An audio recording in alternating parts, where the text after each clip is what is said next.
नमस्कार दोस्तों, रवीश कुमार आपको अपनी निष्पक्ष पत्रकारिता करते हुए नजर नहीं आएंगे क्योंकि लोगों का कहना है कि वो इस्तीफा दे देंगे। इन सबके बीच में अगर रवीश कुमार की राय ना जाने तो एपिसोड में मजा ही नहीं आएगा। रवीश कुमार ने एक ट्वीट कर कहा है कि मेरे इस्तीफे की अफवाह ठीक उसी तरह है जैसे प्रधानमंत्री मोदी मुझे इंटरव्यू देने के लिए तैयार हो गए हों और अक्षय कुमार मेरे स्वागत के लिए गेट पर बम्बईया आम लेकर खड़े हों। नमस्कार दोस्तों, मेरा नाम है निखिल रघुवंशी और आप देख रहे हैं मुद्दा क्या है। आज का टॉपिक बहुत खास है क्योंकि हो सकता है कि अब रवीश कुमार आपको एनडीटीवी पर नजर ना आए। आप पूछेंगे ऐसा क्यों? क्या वो एनडीटीवी छोड़कर किसी दूसरे चैनल को ज्वाइन करने वाले हैं? ये तो वक्त ही बताएगा, क्योंकि एनडीटीवी को गौतम अडानी साहब ने खरीद लिया है। ये कब हुआ, कैसे हुआ, इस बारे में पूरी तरीके से विश्लेषण करेंगे। तो सेशन स्टार्ट करने से पहले आपको 3-4 बातों को याद रखना होगा जिससे कि आपको ये पूरा मामला समझ में आ सके। सबसे पहला NDTV, new Delhi television limited. Number 2, RRPR holding private limited company. इसमें आरआर का मतलब है राधिका रॉय और पीआर का मतलब है प्रणब रॉय। इन दोनों ने ही मिलकर 1988 में एनडीटीवी की स्थापना की थी। तीसरा है वीसीपीएल मतलब कि विश्व प्रधान कमर्शियल प्राइवेट लिमिटेड। चौथा है एएमजी मीडिया नेटवर्क लिमिटेड जिसकी स्थापना 26 अप्रैल 2022 को की गई थी। ये अडानी ही की कंपनी है जो कि अडानी की मीडिया हाउस एक कंपनी है। और पांचवा है एईएल मतलब कि अडानी एंटरप्राइजेस लिमिटेड। देखिए, एनडीटीवी भारत का लीडिंग मीडिया हाउस है जो सिर्फ एनडीटीवी ही नहीं चलाता। आप क्या सोच रहे थे कि लीडिंग मीडिया हाउस केवल एनडीटीवी चैनल ही चला रहा था? इसके अलावा NDTV 24/7, NDTV India, NDTV profit, ये सभी चैनल एनडीटीवी मीडिया हाउस के हैं। और इसकी एक मजबूत जो है ऑनलाइन प्रेजेंस भी है। अलग अलग प्लेटफॉर्म पर इसके लगभग 6 करोड़ के आसपास फॉलोअर्स हैं। सोशल मीडिया पर सबसे ज़्यादा फॉलो किए जाने वाला न्यूज़ हैंडल में से ये एक है। अब ये समझिए कि एनडीटीवी में किसकी कितनी हिस्सेदारी है, उसके बाद हम ये पूरे मामले को समझेंगे। यहाँ पर आप देख पा रहे होंगे कि एनडीटीवी में सबसे बड़ी हिस्सेदारी राधिका रॉय और प्रणब रॉय की है जो कि 32% के आसपास आपको नजर आ रही होगी। आरआरपीआर के अलावा आप लोगों को एलटीएस इन्वेस्टमेंट फंड जो कि 9.75 नजर आ रहा होगा। वहीं पर अगर अपन बात करें 28% हिस्सेदारी इसमें अन्य लोगों की भी शामिल है।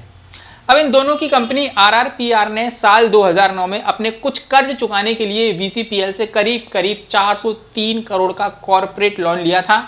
और इस डील में ये कहा गया था कि एक निश्चित अवधि में अगर लोन ना चुका पाए तो आप लोन की अमाउंट को शेयर में बदल सकते हो और उसका अधिग्रहण कर सकते हो। ये एक तरह का फाइनेंशियल कॉन्ट्रैक्ट वारंट होता है। कंपनियां इसका इस्तेमाल फंड रेंज के लिए करती हैं और ये निवेशकों को एक्सपायरेशन से पहले एक निश्चित कीमत पर उस कंपनी को निश्चित शेयर खरीदने या बेचने का अधिकार देता है वारंट। अब आपके मन में एक सवाल उठ रहा होगा कि गौतम अडानी ने इनडायरेक्ट तौर पर आरआरपीआर का अधिग्रहण कैसे किया। इसको मैं आपको एक बहुत ही आसान भाषा में समझाऊंगा। देखिए, अडानी मीडिया एंटरप्राइजेस की सब्सिडरी कंपनी है एएमजी। इसका काम है मीडिया जगत में अडानी की व्यापारिक चीज़ें हैंडल करना। अडानी चाहते हैं कि वे मीडिया जगत में भी काम कर सकें, इसके लिए उन्होंने एएमजी का निर्माण किया था। अब इसी कंपनी ने वीसीपीएल मतलब कि विश्व प्रधान कमर्शियल प्राइवेट लिमिटेड कंपनी को खरीद लिया है, जिसने 2009 में आरआरपीआर को 403 करोड़ के करीब लोन दिया था। ये डील 10 साल के लिए की गई थी। इस डील में ये कहा गया था कि अगर निर्धारण अवधि में लोन ना चुकाया गया तो वीसीपीएल 99% तक आरआरपीआर का अधिग्रहण कर सकती है और लोन चुकाने की जो समय अवधि थी वह 2019 में समाप्त हो चुकी है। इस हिसाब से आरआरपीआर पर मालिकाना हक जो है वीसीपीएल का हो गया था। अब चूंकि वीसीपीएल मतलब कि विश्व प्रधान कमर्शियल लिमिटेड को अडानी की एएमजी मीडिया नेटवर्क लिमिटेड ने 113 करोड़ के रुपए में इसका अधिग्रहण कर लिया है, इस हिसाब से वीसीपीएल अब किसकी कंपनी कहलाएगी? मतलब कि गौतम अडानी की कंपनी कहलाएगी। इस तरह अडानी ने इनडायरेक्ट तौर पर RRPR holding private limited NDTV की प्रमोटर कंपनी का अधिग्रहण कर लिया है और एनडीटीवी की प्रमोटर कंपनी के 29% शेयर पर अब गौतम अडानी का क्या है, जो उनके हिस्सेदार बन चुके हैं।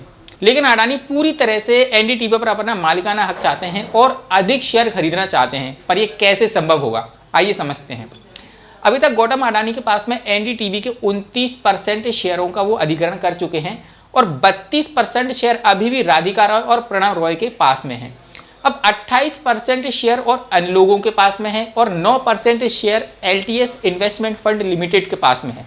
अब सिक्योरिटी एक्सचेंज बोर्ड यानी कि सेबी के रूल रेगुलेशन के अकॉर्डिंग जब भी किसी ट्रांजैक्शन में कंपनी के पास में दूसरी कंपनी के 25% से ज़्यादा शेयर आते हैं तो वो ओपन ऑफर के जरिए और शेयरों का अधिग्रहण कर सकती है, ताकि कंपनी के माइनॉरिटी शेयर होल्डर पहले से तय कीमत पर अपने शेयरों को अपनी मर्जी से निवेशकों को बेच सकें। अब एनडीटीवी एडिशनल शेयर को खरीदने के लिए अडानी इंटरप्राइजेज वीसीपीएल के साथ में ओपन ऑफर लाएगी। शेयरों का ओपन प्राइस जो है 249 रुपये तक रखा गया है और अभी जो है एनडीटीवी के शेयर की कीमत है वो है 376 रुपये जो अभी चल रही है। यदि आप सोच रहे हैं कि शेयर 376 रुपये का कारोबार कर रहा है तो कीमत को 249 रुपये का ऑफर क्यों किया गया है? ऐसा इसीलिए क्योंकि एक महीने में शेयरों की 40% की तेजी इसमें आई है और ओपन ऑफर में पिछले 15 दिनों का एवरेज प्राइस का ऑफर किया जाता है। अब यहाँ से आगे बढ़ने से पहले मैं आपको एक थोड़ा सा पीछे ले चलता हूँ, जहाँ मैंने आप लोगों को बताया था कि एनडीटीवी में 9% की हिस्सेदारी एलटीसी कंपनी की है। ऐसे में अगर एलटीसी इन्वेस्टमेंट फंड अपनी हिस्सेदारी को ओपन ऑफर में टेंडर कर देता है तो अडानी ग्रुप के पास में एनडीटीवी की 38% हिस्सेदारी आ जाएगी और अडानी मेजॉरिटी शेयर होल्डर में सबसे आगे हो जाएंगे। जब मैंने कई मीडिया रिपोर्ट की रिसर्च की तो पता चला कि LTC investment fund limited company open offer में अपने शेयर अडानी इंटरप्राइजेस को दे सकती है। अब ऐसा क्यों? ऐसा इसीलिए क्योंकि एलटीसी इन्वेस्टमेंट फंड का 13 भारतीय कंपनी में कुल 19,328 करोड़ रुपए का निवेश है और इस निवेश का लगभग 98% यानी कि 18,916 करोड़ रुपए का निवेश अडानी ग्रुप की 4 कंपनियों में है। ऐसे में इनडायरेक्ट रूप से अडानी को ये फायदा इसमें मिल सकता है। अब इस बारे में एनडीटीवी की क्या राय है, क्या कहना है एनडीटीवी का? एनडीटीवी की जो प्रेसिडेंट हैं सुपर्णा सिंह ने बताया है कि वीसीपीएल ने इस संबंध में उन्हें कोई जानकारी नहीं दी है और कहा है कि ये अधिग्रहण उनकी सहमति के बगैर हुआ है और इसका आधार 2009-10 में लिया गया लोन एग्रीमेंट है और अभी भी राधिका रॉय और प्रणब रॉय की हिस्सेदारी इसमें बरकरार रहने वाली है। दोस्तों, अडानी ग्रुप ने 26 अप्रैल 2022 को AMG media network limited company बनाई थी। मई में एएमजी ने क्विंटिलियन मीडिया हाउस के 49% शेयर अधिग्रहण कर लिए थे, जिसके प्रेसिडेंट जो है सीनियर जर्नलिस्ट संजय पुगलिया थे, जिन्हें बाद में अडानी मीडिया वेंचर्स के नेतृत्व के लिए नियुक्त किया गया था। गौतम अडानी दुनिया के चौथे सबसे अमीर आदमी हैं, जिनकी टोटल नेटवर्थ है 10.86 लाख करोड़ रुपए।